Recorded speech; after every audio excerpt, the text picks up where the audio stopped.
Hello, everybody. This is Mac with Mac Commentary. Also, my favorite guest, Bob, is with us today.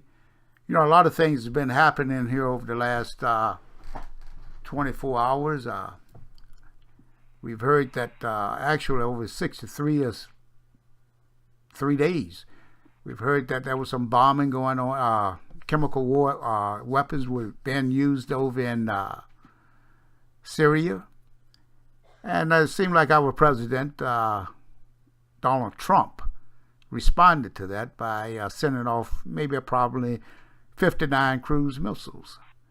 Well, we're going to navigate the intricacies of what has occurred here with Bob this afternoon. Hello, Bob. How are you? Oh, great, Mac. How are you doing? Good Uh, to be with you and your audience again this afternoon.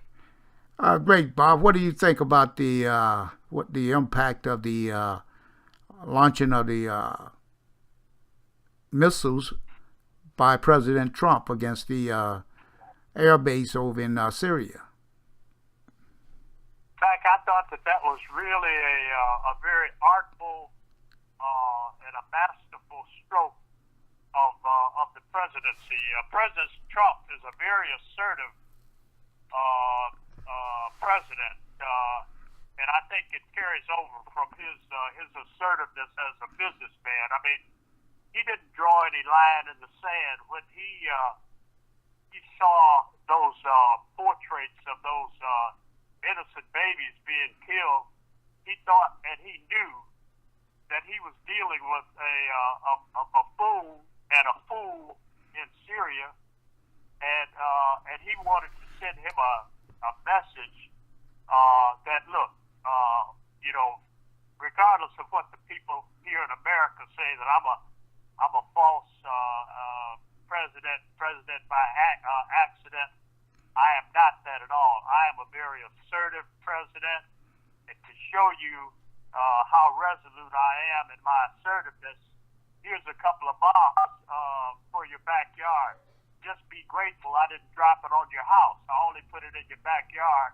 I only blew up a couple of airplanes, and I didn't blow up your cars so that you could get to the supermarket back.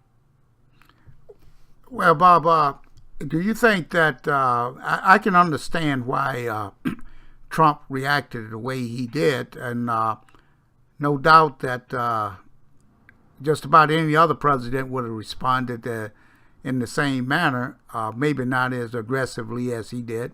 But do you think that perhaps there may be other factors involved in this that Trump was not privy to? If you recall why we went to war against Iraq back in 2001, I believe, do you recall the lies that was told to the people of the United States as well as the UN in order for us to get involved in that? And we went over there and destroyed a whole nation and killed 600,000 people over there, I believe. Many died in that country. Do you think that we have something like that happening at this particular time, where the covert activities of some of our agencies are involved over there and making things happen and appear as if though the president of that country, of Syria, is the one that unleashed the chemical warfare, or weapons rather?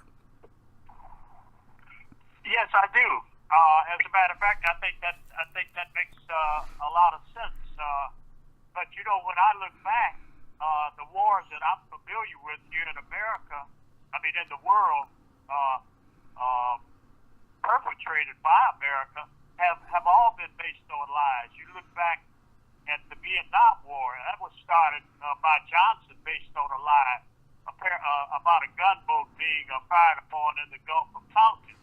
And then you fast forward to George Bush, weapons of mass destruction. And now the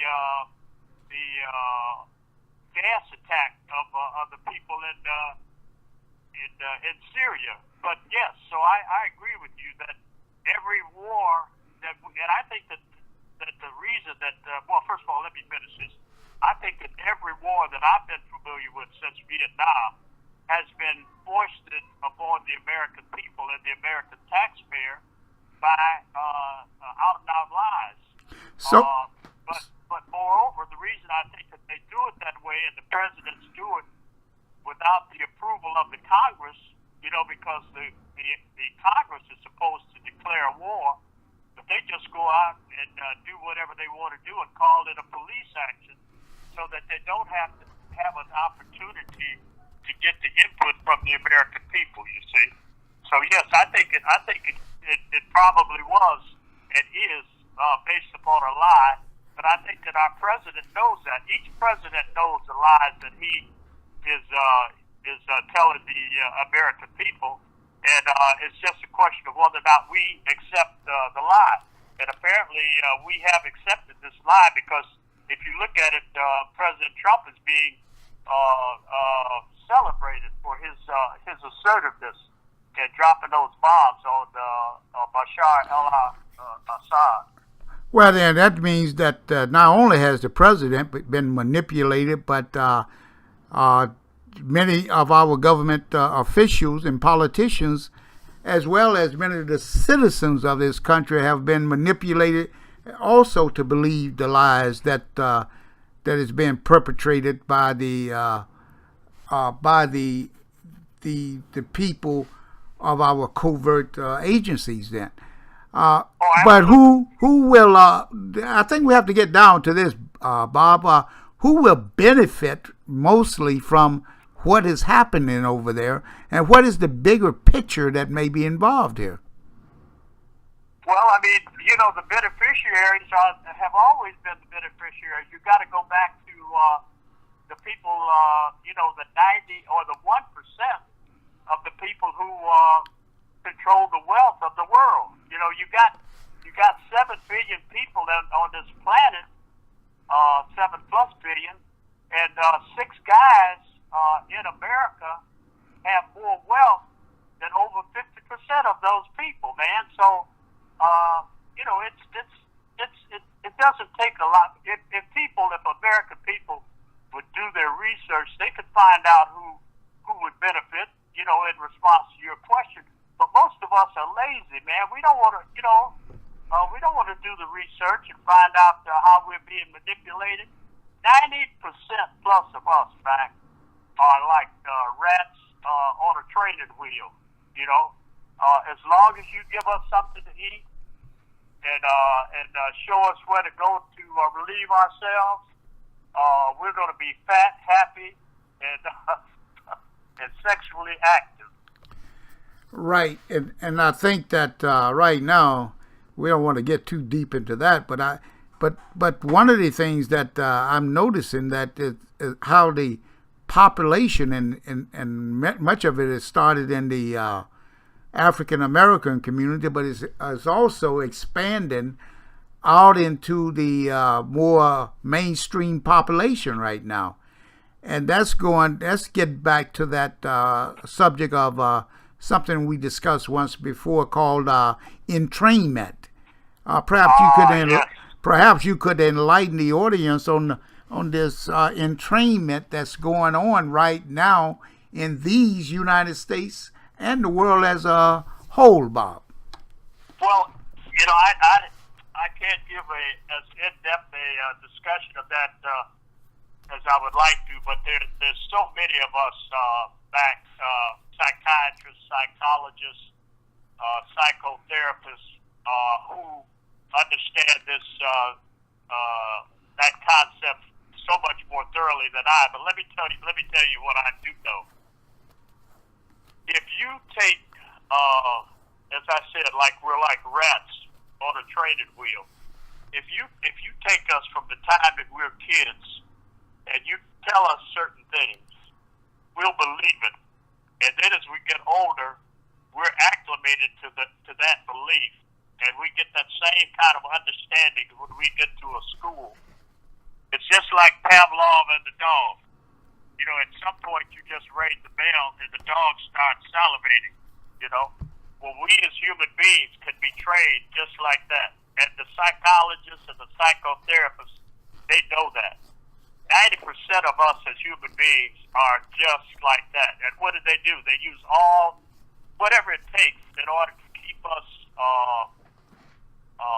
in a state of belief that the system is here to help us. You know, that you've heard it said before that the three biggest lies are, I'm from the state, I'm here to help you, and the check's in the mail, you know, and I just want to stick the head in. But the point is that this entrainment keeps us in a state of belief that everything we see is what's really going on. In other words, I'm believing what I see rather than what my lying eyes are telling me that I see. And that's the way most people are. I don't care whether you're white or black. And they dump on top of that, call that the ice, your cake dessert after your meal, and the icing on the cake is the drugs that they put into our communities. If you look around right here in Wayne County, they're opening up all of these, I call them drug houses, but it's so-called medicinal drugs. And you can see what they look like because they all have green crosses. And, you know, I got to thinking about the entrainment of that circumstance.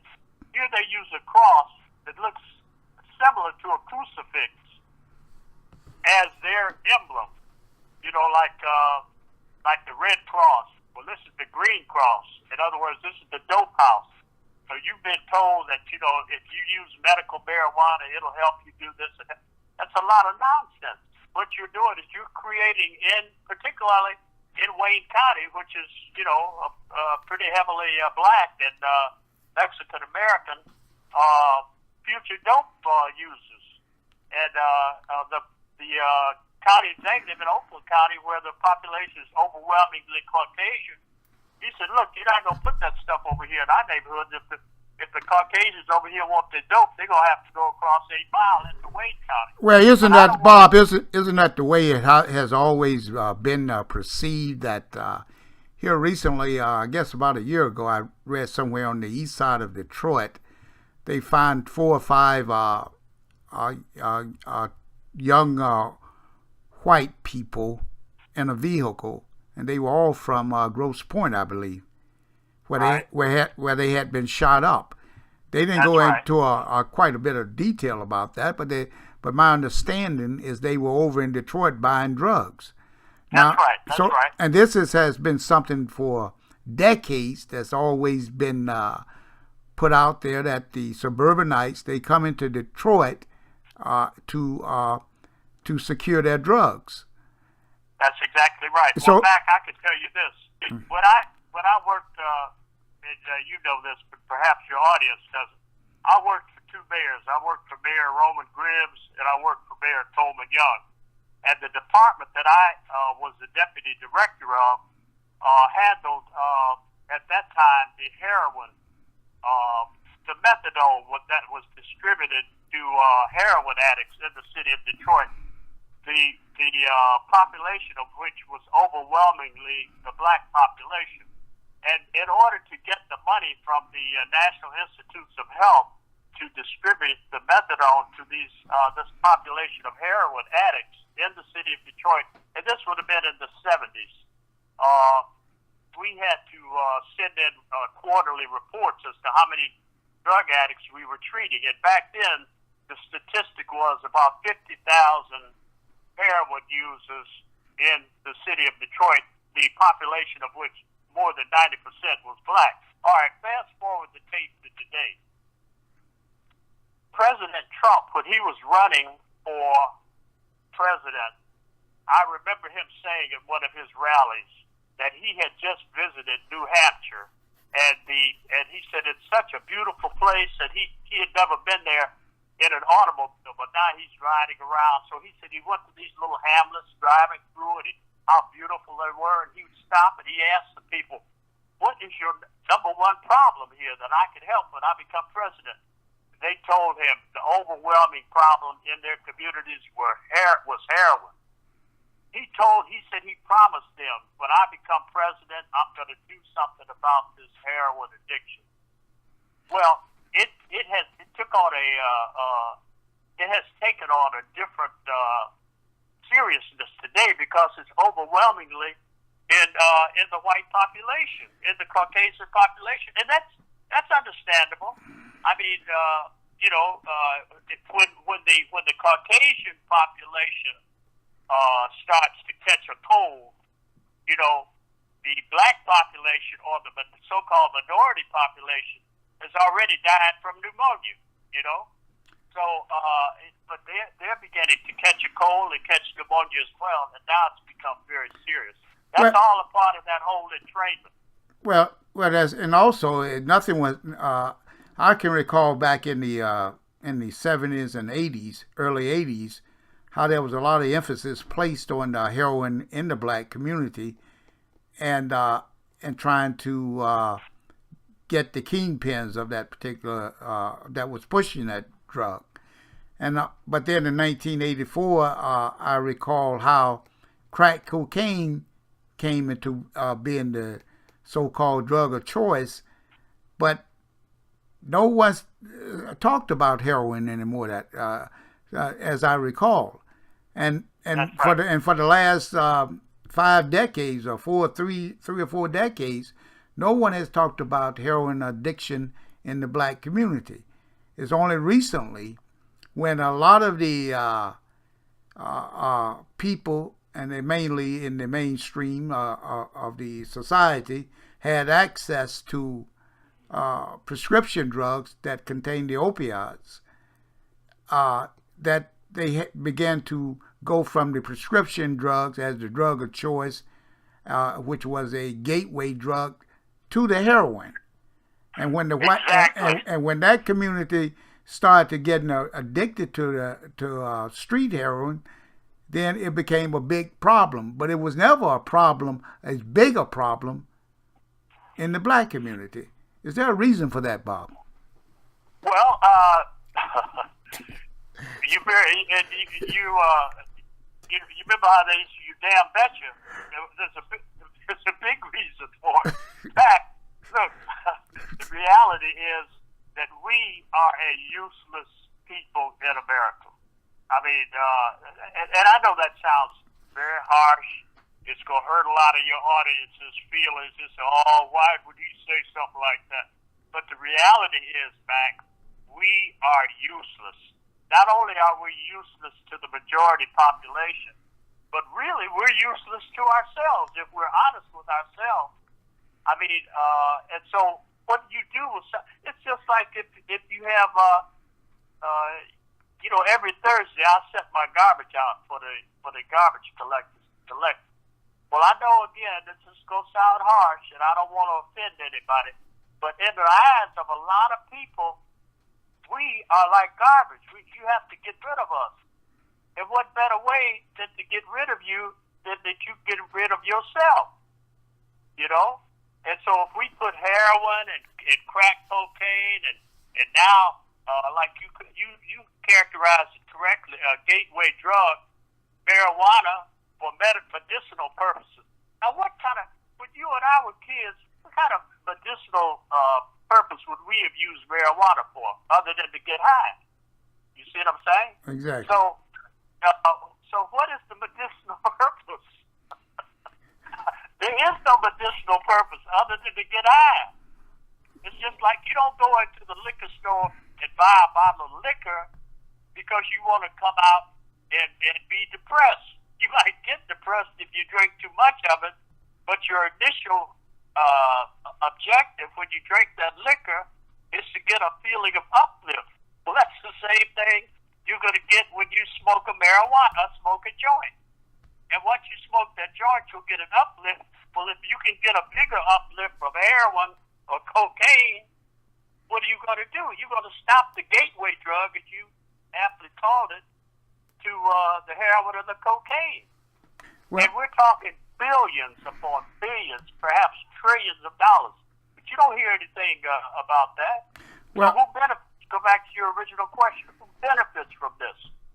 The banks and the developers, who benefited from those 6 bombs that our president dropped on Syria. Each of those bombs, I was talking to a friend of mine the other day. I asked him, I said, well, how much you think those bombs cost, man? He said, well, probably $2-3 billion. I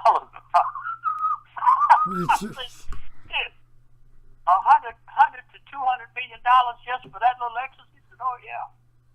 Now, you would probably know that too, Mac, because you're an ex-military man. See, I never went to the military. I was never blessed to be a soldier like you were, where I could stand up for my country like you did. But, yeah, it's all a part of entrainment, brother. Well, that was because you had a brother in the military, Bob. But I think you're right about the that being all part of the entrainment, the brainwashing. That's how I've always thought of that. I can recall being in the military how we used to learn about psychological warfare, and and psychological warfare is the same as brainwashing, and that's right. that's happening right in our society, and there's a real purpose out there for that. And Bob, what I like to do, I like for us to come back again and really go back into that in a little bit more detail, so we can let people know exactly what is going on in this country and in this world, and how it's going to affect many of us through our offsprings for years or even centuries to come. Mac, I would love to do that at a future program, and believe me, I will have upgraded my research and try to be more articulate